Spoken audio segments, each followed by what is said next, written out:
টব কিনতে কিনতে একদম ক্লান্ত হয়ে গেছি। এখন হচ্ছে এই যে বাজারের 10 টাকা দামের ব্যাগগুলা, এগুলো কাজে লাগাবো।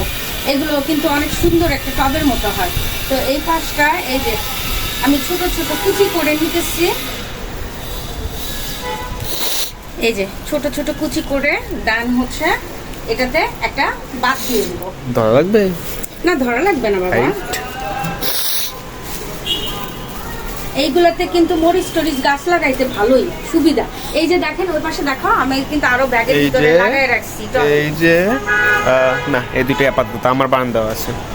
আর ছাদে কিন্তু বেগুন গাছ আমি এই ধরনের ইয়াতে লাগাই, কিন্তু বেগুন গাছ এই ধরনের ইয়াগুলাতে লাগাইলে তেমন একটা ভালো ফলন পাওয়া যায় না, কারণ অত বড় না তো। যদি আবার চালের বস্তায় বেগুন গাছগুলো লাগানো যায় তো সেই ক্ষেত্রে কিন্তু ভালো একটা ফলন পাওয়া যায়।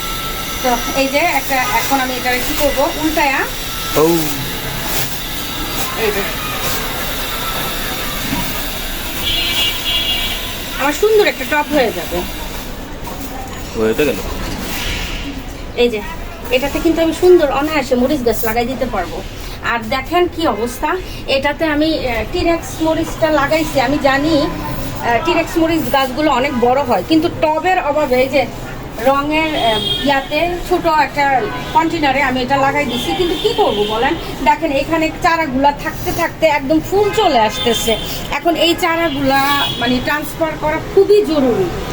আমি কাটতেছি না টবের অভাবে, এই চারাগুলো নষ্ট হয়ে যাইতেছে। ওইখানে তো একটা চারা একদম বেগুনি চলে আসছে, দেখেন কটটুক একটা দইয়ের বোতল। এই যে এইটার থেকে চারা সরাবো কোথায়? এখানে তো প্রায় বেগুন হয়েই গেছে, এখন কিছু করার নাই। এটার ভিতরেই আমার মানে এভাবেই গাছগুলা লাগাইতে হবে। তো যাই হোক, আমি মাটি কিন্তু আগেই রেডি করে রাখছি। আর যেহেতু এই গাছটা আমার বারান্দায় থাকবে, এটা আমি ছাদে নিব না, সো এই ব্যাগটা আমার জন্য পারফেক্ট। এই মাটিগুলো নাইনা রাখছিলাম আগে ভাগে, এখন অল্প একটু মাটি দিয়ে রেডি করে দেব। আর আমি কিন্তু নতুন চারা লাগানোর ক্ষেত্রে সেই রকম একটা মাটির ভিতরে অতিরিক্ত সার মিক্স করি না, জাস্ট জৈব সার, ছত্রাকনাশক আর হচ্ছে দেখছেন কত সুন্দর।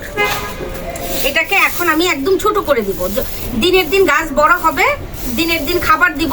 এটার ভাঁজগুলো খুলে খুলে দেন হচ্ছে আমি আবার এটাকে বড় করে নিব। একদম অল্প একটু মাটির ভিতরে কিন্তু এই মরিচের চারাটা বসাই দিব বিসমিল্লাহ বলে। তো যাই হোক, বসাই দিই।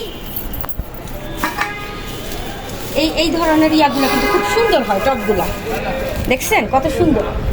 যাই হোক, এখান থেকে আমি আরেকটা এইটাতে আমি একটা বুলেট মরিচের চারা দিব। বুলেট মরিচ কিন্তু অনেক ইয়া হয়, বড় হয়, 3-4 এখানে না, কমপক্ষে 2-3 ফুট তো লম্বা হয়। দেখছেন কতগুলো উঠছে।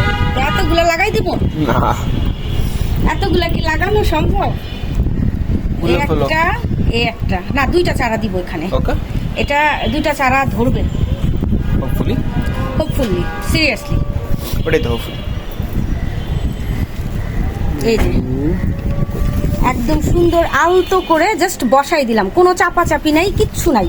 আলহামদুলিল্লাহ এটার ভিতরে খুব সুন্দর হয়ে বেড়ে উঠবে, কারণ চাপাচাপি করলেই শিকড়গুলো একদম বসে যায়, মাটিগুলো বসে যায়, তখন শিকড় সহজে ছড়াতে পারে না, প্লাস ড্যামেজও হয়ে যায়। হ্যাঁ, ড্যামেজও হয়ে যায়। আর আমি কিন্তু রুট হরমোন পাউডার এগুলো কিছু দেই না, জাস্ট এমনি বসাই দিই।